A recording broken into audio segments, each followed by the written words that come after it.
Hey, what's up, y'all? We're just going to get right to it, okay? This guest, he's been the leader of the men's basketball program for the last 8 years, heading into his ninth year. Someone that I definitely had to have a conversation with and bring him in.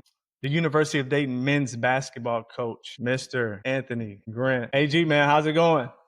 I'm great, B-Rob. Good to see you, brother. Good to Good to see see you. you too, man. Listen, thank you for joining, taking some time to chat it up with me, man. I really appreciate it. I know you got all the stuff in the world to deal with right now, getting into the season. So appreciate you My taking the pleasure, time. man.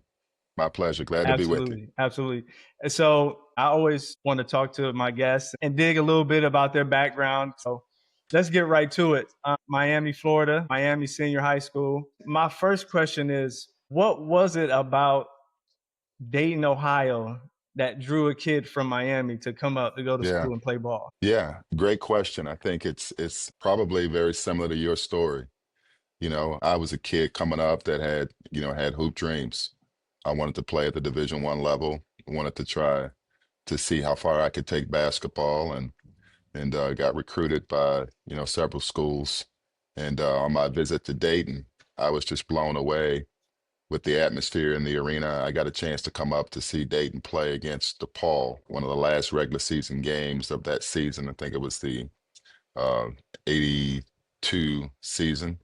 Uh, Um, and just fell in love with the atmosphere. Felt like Coach Donaher, was a guy that would be a father figure. I was recruited by Dan Hipsher, who was the assistant coach uh, at the time, and just felt like uh, it was people that I could trust in an atmosphere that was basketball centric, and I just fell in love with it. you mentioned Donaher. I mean, he's legend. Obviously, everybody knows his Yeah, name around the Dayton community, and you jumped right into your freshman year. You played with Roosevelt Chapman yeah, and that team that played Georgetown, the eventual national champions in the yeah, in the yeah, NCAA yeah. tournament. So my freshman year, we were fortunate enough to be an NCAA tournament qualifier and went out, and I think if I'm not mistaken, the first game against LSU against Jerry Ice Reynolds, and it was Oklahoma Hmm. against Wayman Tisdale. And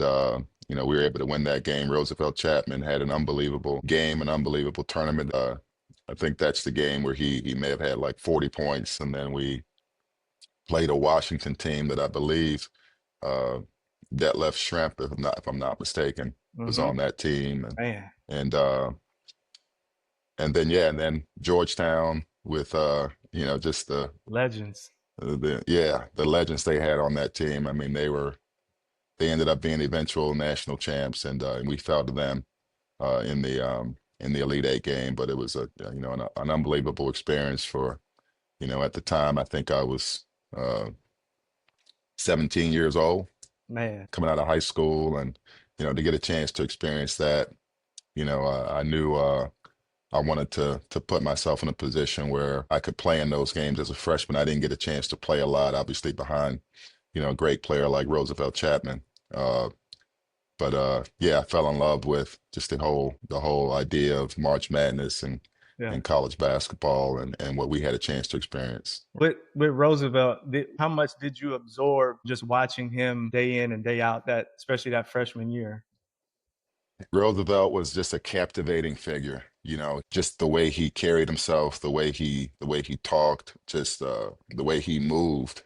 He was a guy that everybody kind of looked up to, and I think everybody on our team recognized that we had something special in terms of the way he played the game. So I had a chance every day to learn from him because I had to guard him in practice every day. Right. To this day, I can remember, some preseason scrimmages where I'm still trying to figure out what move he did to make me go right when he was going left, and trying to figure out how to contain him. But no, Yeah. he was a great teammate, great leader. He was a guy I think that gave confidence to everybody on the team that with him on your side, you're gonna have a chance every night.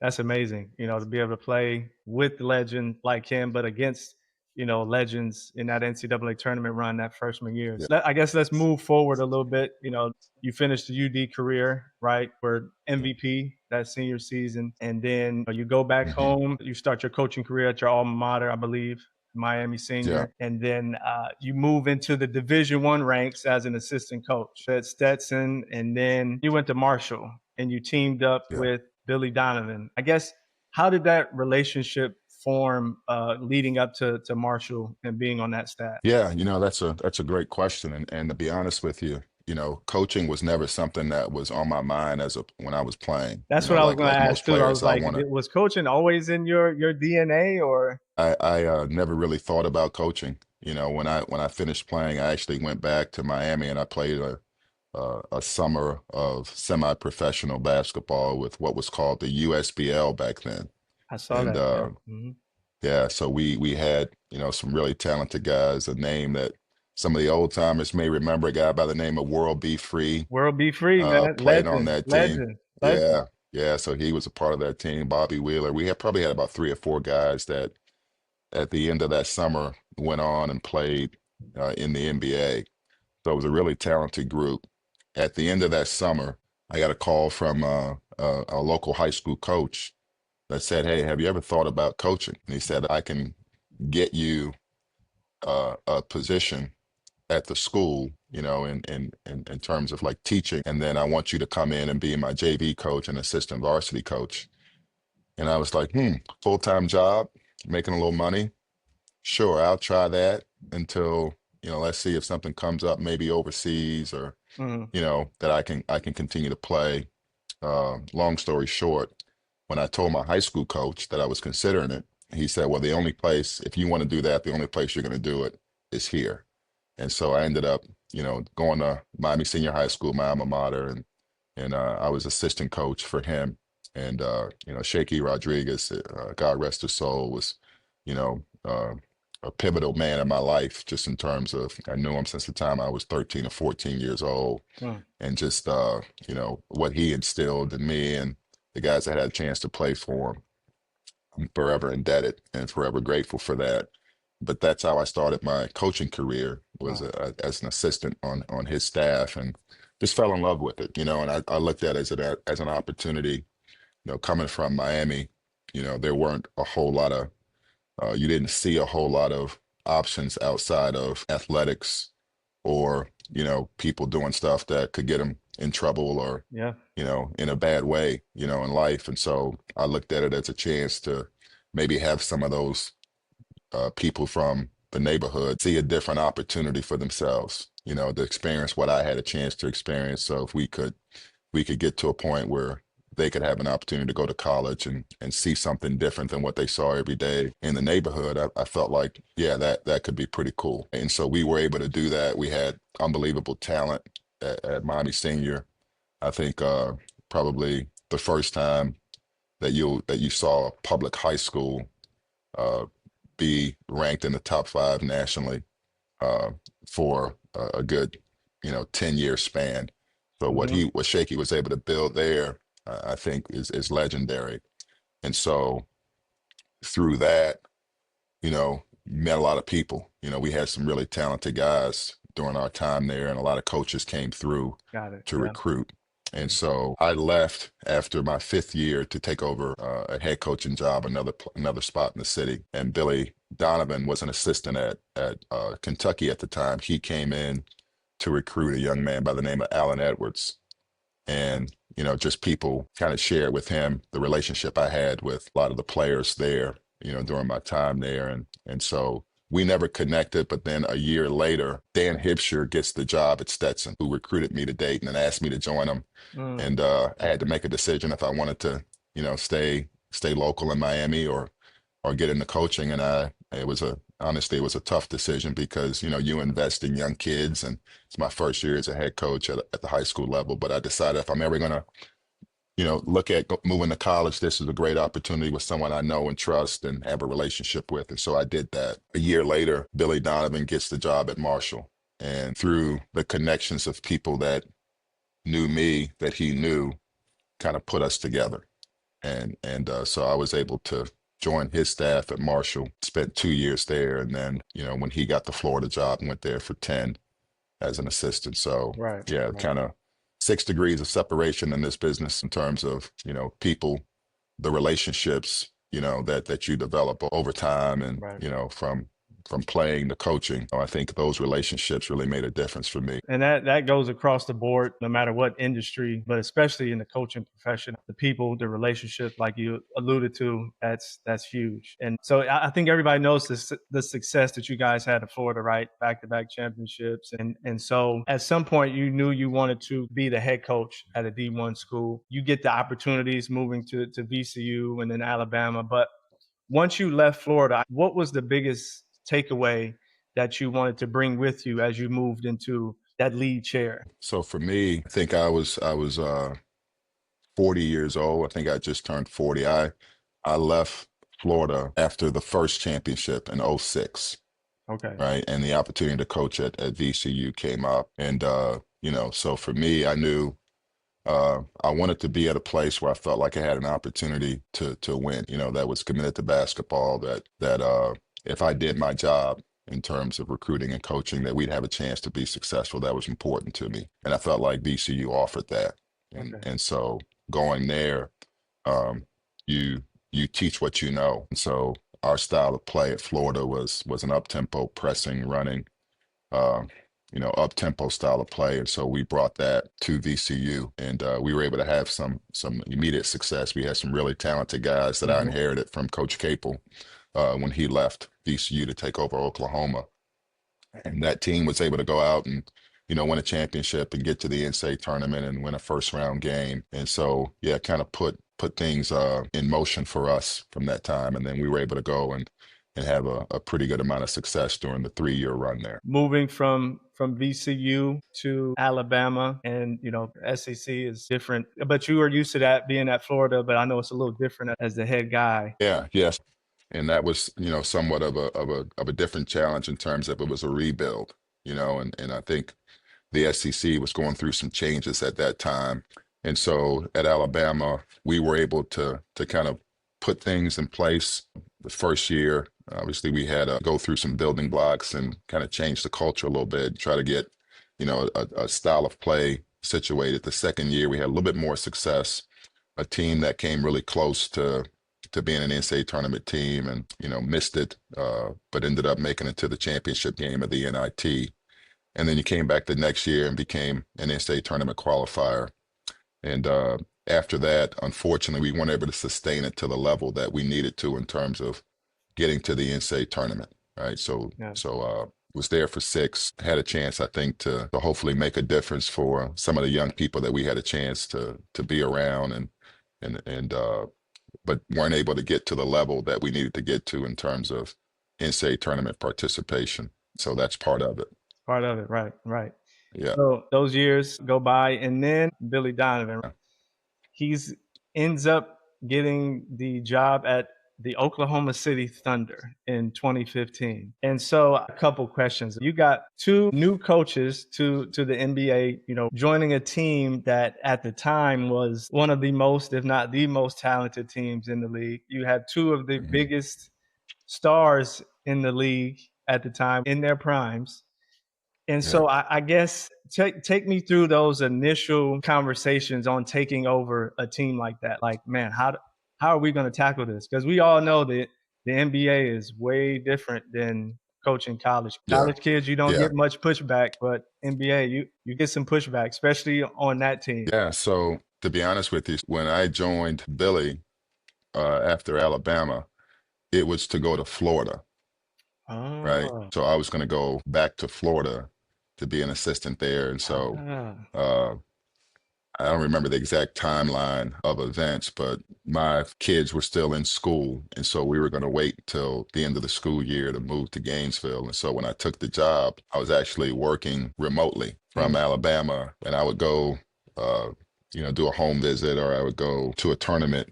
Uh, but it was still a transition. And so maybe a week or a few days before I was going to go down to Gainesville to make it official and maybe look at where to live. He called me and goes, "Hey, change of plans. Instead of you coming here, I'm going to take the Oklahoma City job, and I want you to come with me." And so I was like, "Okay, cool."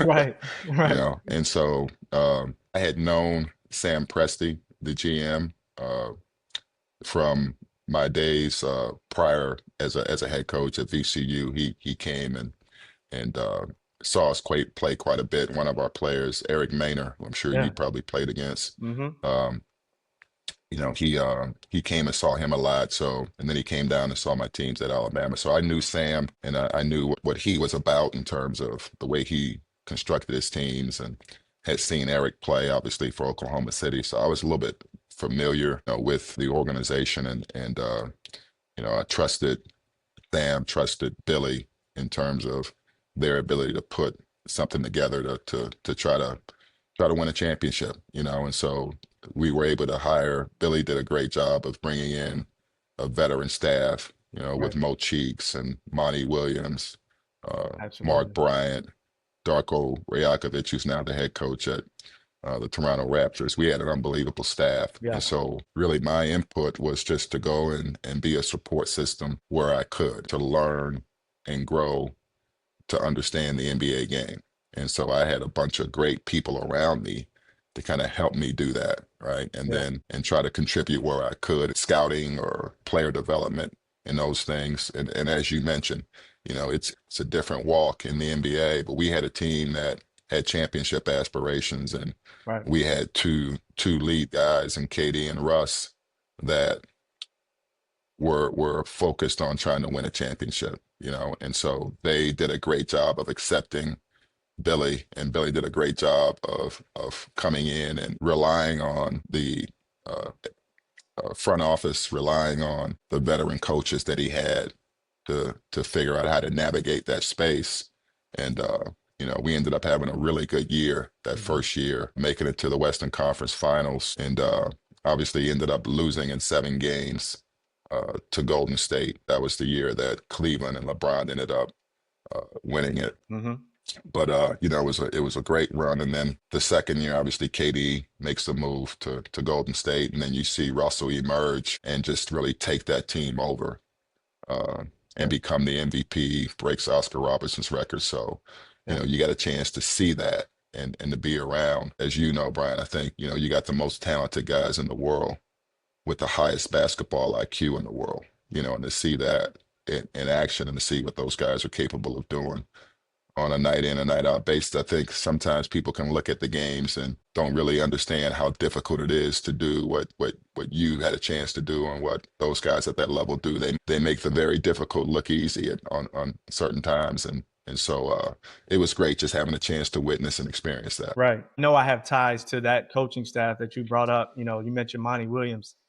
Listen, I owe that guy a ton of credit to my career. He was my head coach in New He's one. Orleans, Is that and right? just yeah. So just the He's way. one of the best human beings you'll ever meet. Listen, man, like I said, I owe him, just the way he coaches, the way he coached Mhm. me, the way he carries himself as a person, as a Christian man. Like it was, I couldn't have asked for a better, coach for my experience in New Orleans. Yeah, Especially we had a likewise. super young team.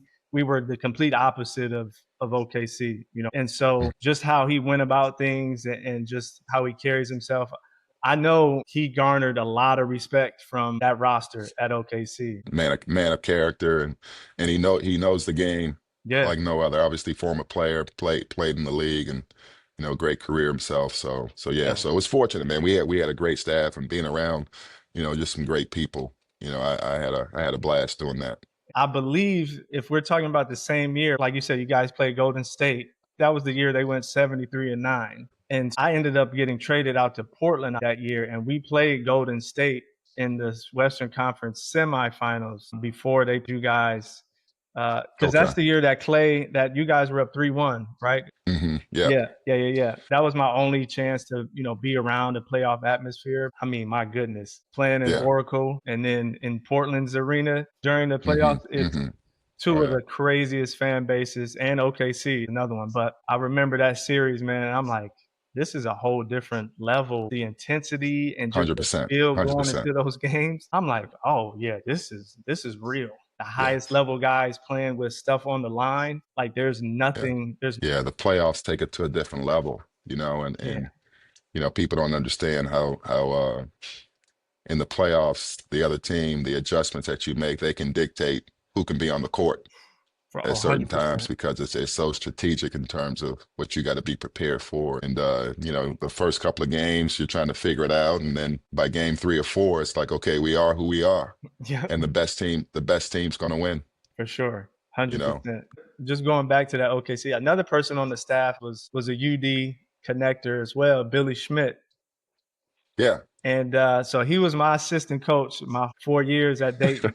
And Billy's my guy, man. Billy's he's got a lot of incredible. energy. He's got a lot of energy, done. Hey, listen, he's a Very, junkie, man, very basketball flavorful, junkie. very flavorful vocabulary too.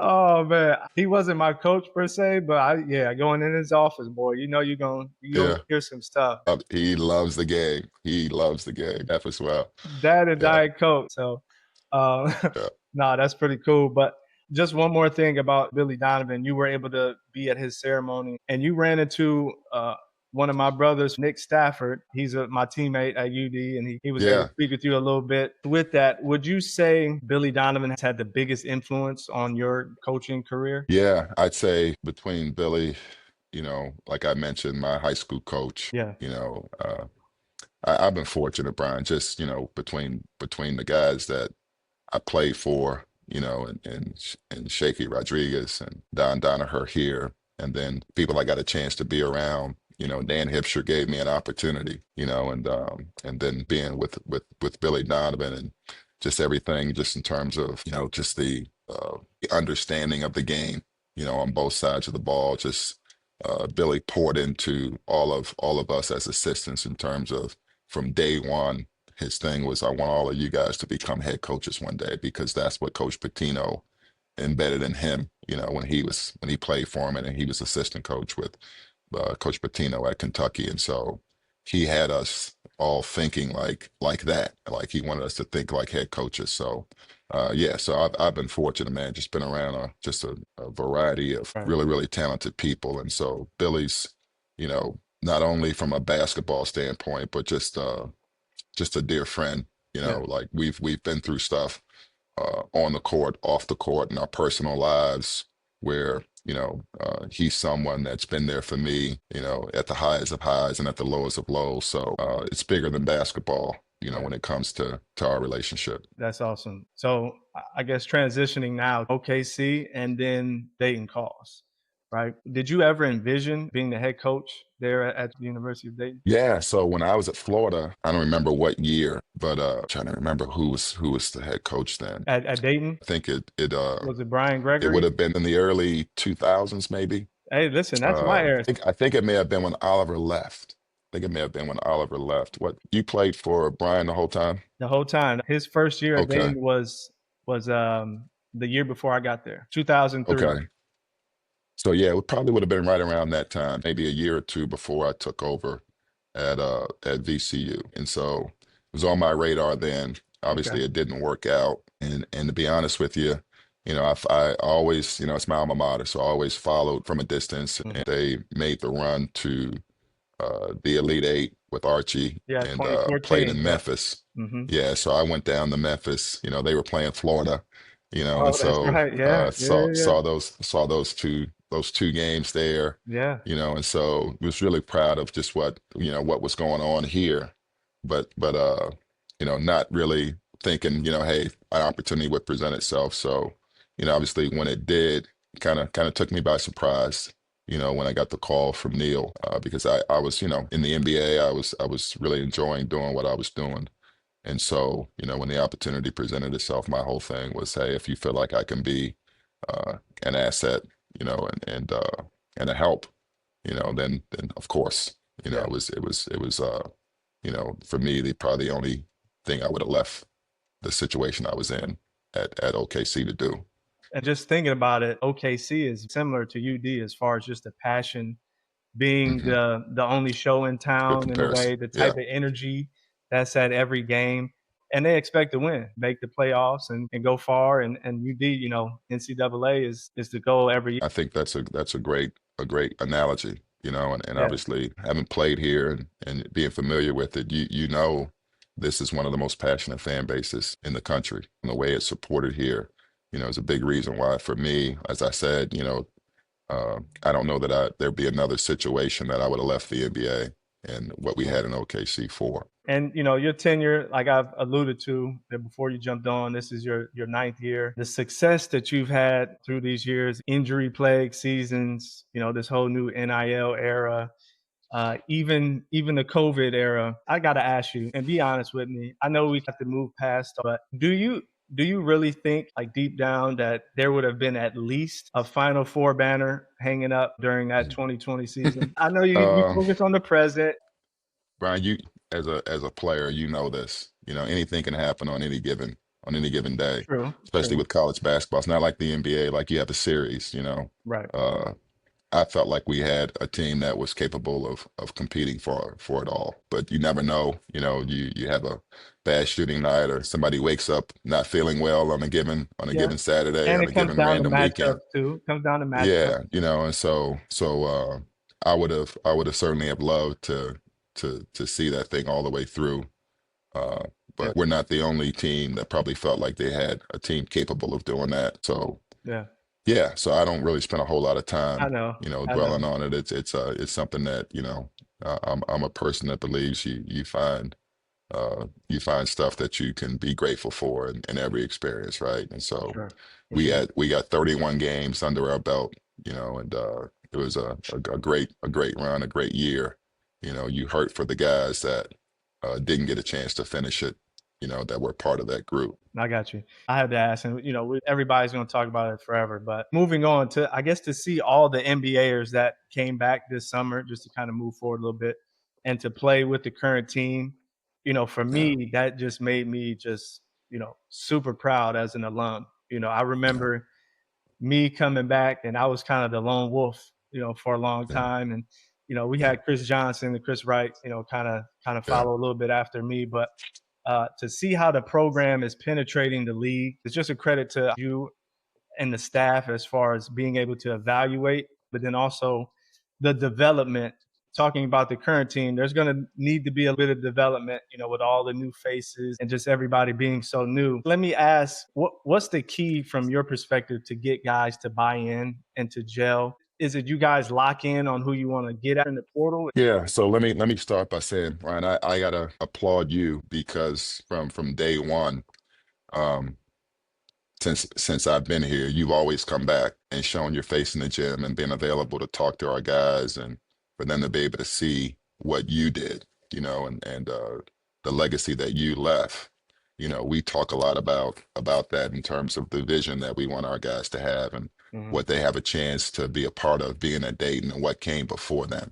So for you to actually be willing, when you were still playing and after you finished to say, hey, I'm coming back because this place made a difference in my life and enabled me to be able to do what I did as a career, and I'm proud of it, and so to wear that, that's really important, and I appreciate you for always doing that. And so yeah, so we've been fortunate that we got a great staff of coaches, man. My assistant coaches and support staff do an unbelievable job of not only identifying guys with talent, but to me, as big a piece of that is guys that have uh, character in terms of their work ethic, their values, and that also have competitive character. That aspire to win and aspire to you know become the best versions of themselves is how we say it. Mm-hmm. And so we've been fortunate that we've been able to have some guys that have come through uh, that have been able to, uh, I guess, kind of leave a legacy, Mm-hmm. in terms of what they've been a part of, Yeah. and let other young people that come after them know that hey, it's possible to come here and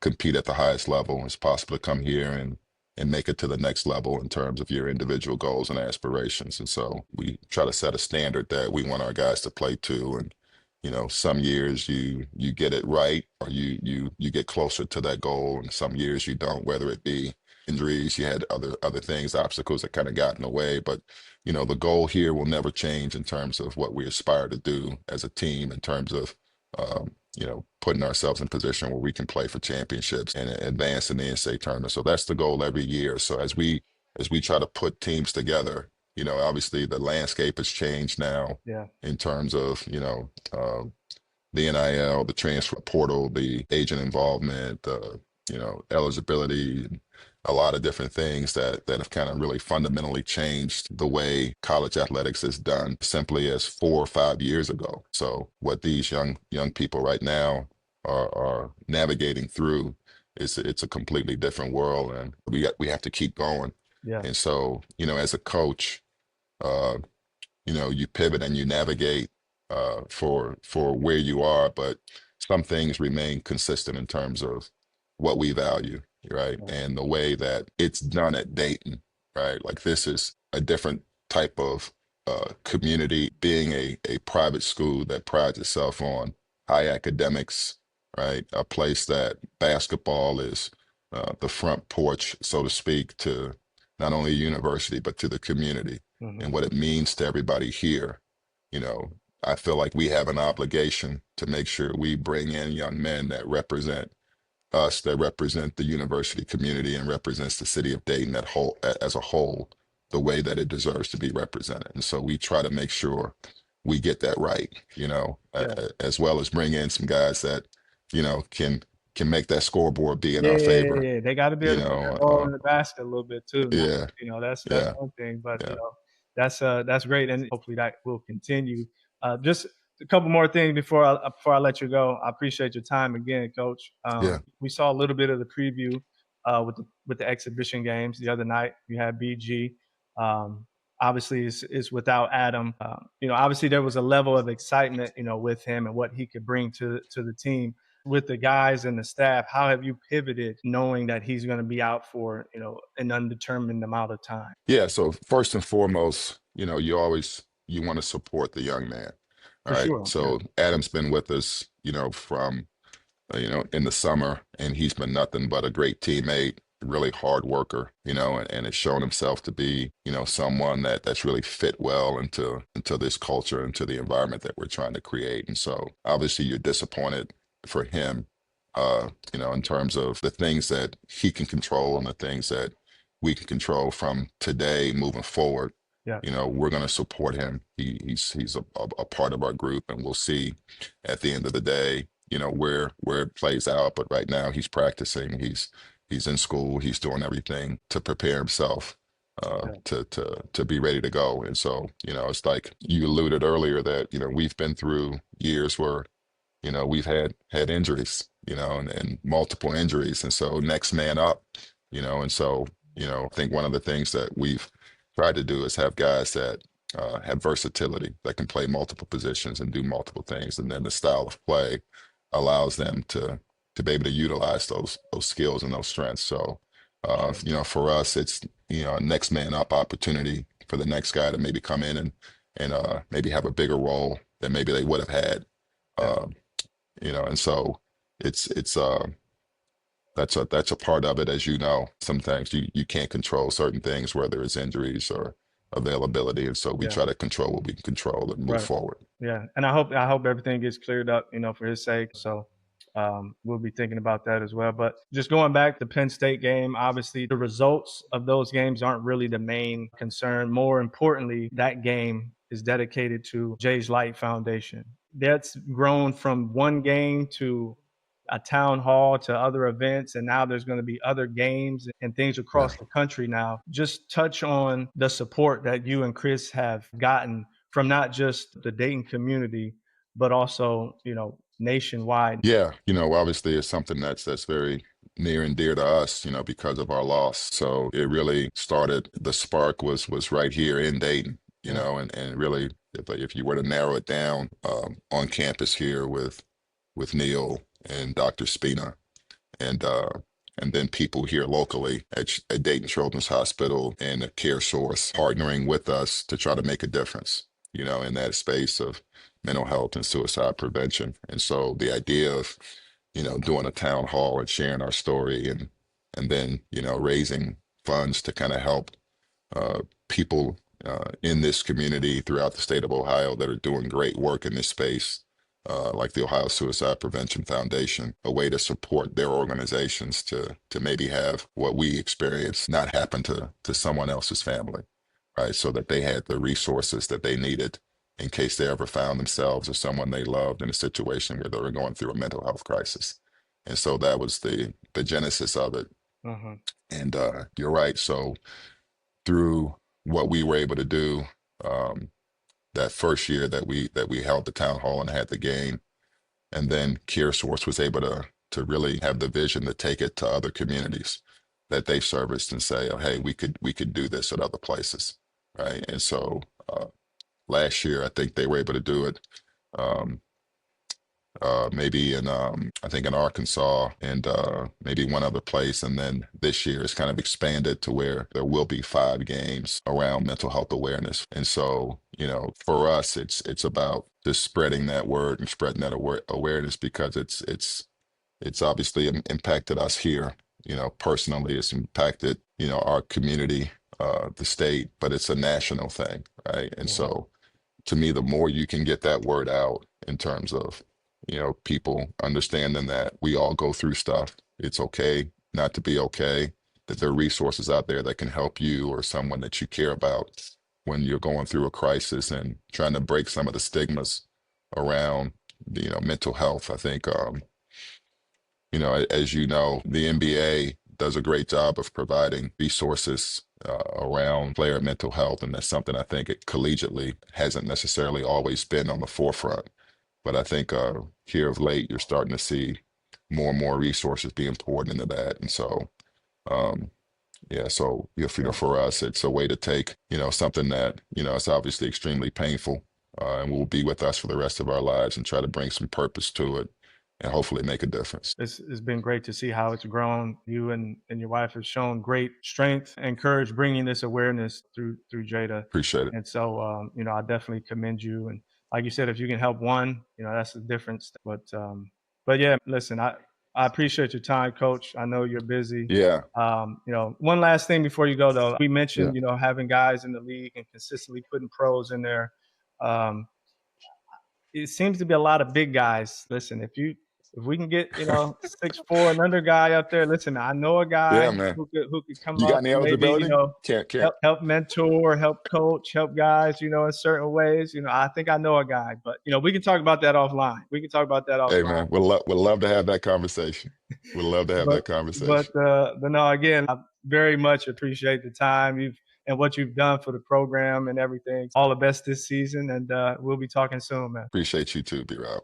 Wow. Thanks, Coach Grant, man, for jumping on with me. Very insightful conversation. We covered a lot. His coaching lifespan, right? These conversations, there's always something that I take away. So, again, thanks to him. Looking forward to the season. And I'm looking forward to the next episode. I hope you are too. So, again, Frequent Fire with B Rob, and we'll see you next time.